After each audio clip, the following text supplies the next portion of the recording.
عليكم ورحمه الله وبركاته. ازيكم يا حبايبي، عاملين ايه؟ هنعمل النهارده وصفه جديده مع بعض، بس قبل ما نبتدي الوصفه الجديده لازم تفعلوا الجرس، تشتركوا في القناه. حاجه هبتديها هوريها لكم انا عملت ايه. انا قطعت البطاطس بالمنظر ده، تمام؟ فانا هوريكم انا عملتها ازاي. انا جبت بطاطسيه وقطعتها كده، تمام كده عشان تبقى سهله عليا وانا بعملها كده، تمام؟ اهي سهله ايه بسرعه، بص اهي، تمام. دلوقتي بقى هنروح بقى ايه، اغسلها واصفيها واجيلكم.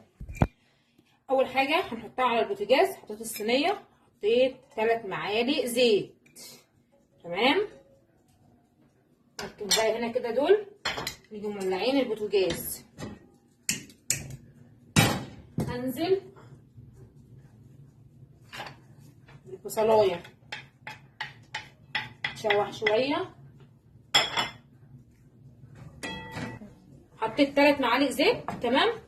نزلت بالبصلايه اللي انا كنت مقطعاها، ابتدينا كده مع بعض كويس قوي، ماشي.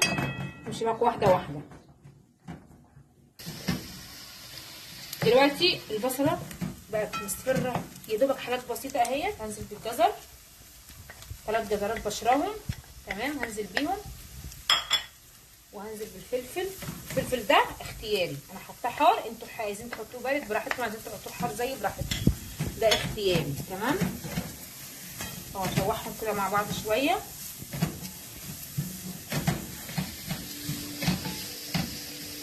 هشوحهم وارجع لكم.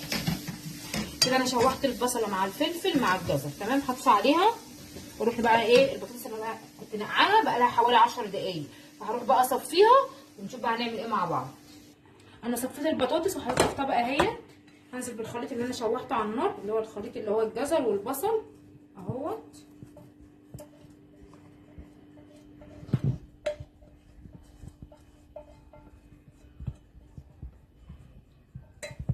هاجي هنا فلفل اسود وملح، نص معلقه فلفل اسود ونص ملح ونص معلقه ملح، عشان في جبنه هتتحط، فانا مش عايزه اكتر في الملح عشان ما تبقاش ايه حادقه قوي. دلوقتي انا قليت بالخليط. على فكره يا جماعه، انا عايزه اقول لكم على حاجه، دول كانوا 3 بطاطسات كبار، كنت انا بشرهم بالمنظر ده، ماشي، عشان بس ايه تبقوا عارفين كام بطاطسيه انا عملتها. وانزل بعد كده بالبقدونس، حوالي نص كوبايه بقدونس كده، هم دول كانوا موجودين اصلا عندي فانا حطيتهم اهوت. وبعد كده هركن بقى الخليط ده على جنب، ونشوف بقى ايه بقيه الطريقه، بقيه الوصفه هنعمل فيها ايه، تمام. كده انا كده خلاص اهو. هنزل هنا في الطبق ب3 بيضات اهمت، تمام.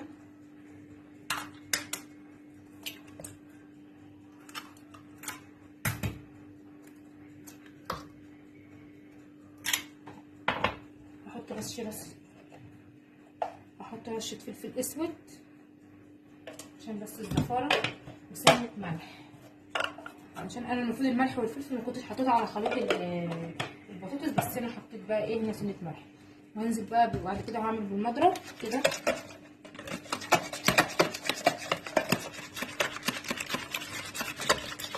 هعمله في بعض جامد، هرفه في بعض جامد كده بالمضرب. وبعد كده هنزل بنص كوبايه ونص لبن، كوبايه ونص حليب، تمام. نرجع اعمل كده تاني. وبعد كده هنزل بكوبايتين دقيق،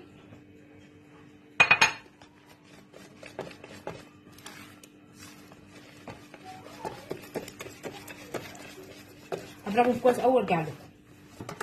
انا الخليط عملته اهوت اهو، مش حطيت له بس ربع كوبايه ميه عشان اخفه شويه، او 3 معالق ميه بس عشان اخفه شويه، تمام. هنزل بقى بالخليط ده كله هنا كده اهو،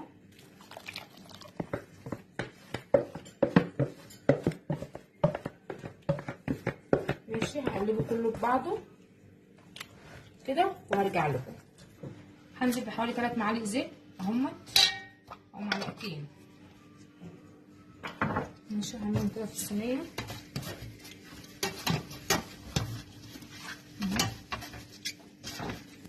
تمام. هاجي بقى نازله بعد كده بالخليط، انا حطيت الخليط كله على بعض اهوت، تمام. هنزل بقى بيه كله كده،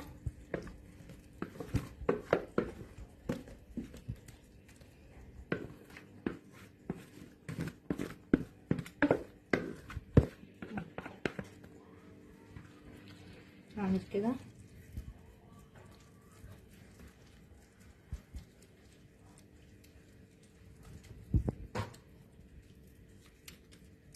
وادخلها بقى الفرن. انا كنت مشغله الفرن من قبليها، هدخلها الفرن تتشمع شويه وبعد كده هنشوف انا هنحط على وشها ايه. هرجع لكم بعد شويه. اهي طبعا خرجتها من الفرن، يا دوبك اتشمعت زي ما انتم شايفين بالمنظر ده. طبعا انا ما عنديش الا هي لقيت جبن موتزاريلا، قصدي شيدر، لقيت حتتين جبنه شيدر وكم مكعب جبنه نستون. فانا لميت الجبن اللي عندي احطها بالمنظر ده كده كده، طعمها بس وخلاص اهي.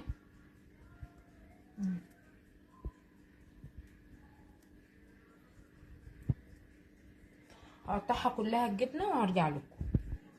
بصوا انا قطعت عليها الجبنه اهي، حته جبنه شيدر، كان عندي مكعبين جبنه نستون اللي هي المثلثات، الجبنه نستون المثلثات دي، كان عندي كام مثلث كده حطيتهم على الوش، وحطيت كام حته جبنه شيدر كانوا موجودين عندي. انت بقى عندك جبنه موتزاريلا، عندك جبنه رومي، اي جبنه حطيها على وشها تسيح تخلي طعمها حلو. هدخلها بقى الفرن ونشوفها بعد ما تستوي. بصوا يا حبايبي انا كده خلاص احمرت، هطلعها بقى من الفرن اهي. بس هي سخنه دي بعد ما طلعت من الفرن اهي تمام. الجبنه ساحت، عارفه لو كمان جبنه موتزاريلا او شيدر مبشور هتديكوا شكل احلى من دي. هنقطعها مع بعض ونشوف هي طعمها عامل ايه، هي عامله ازاي.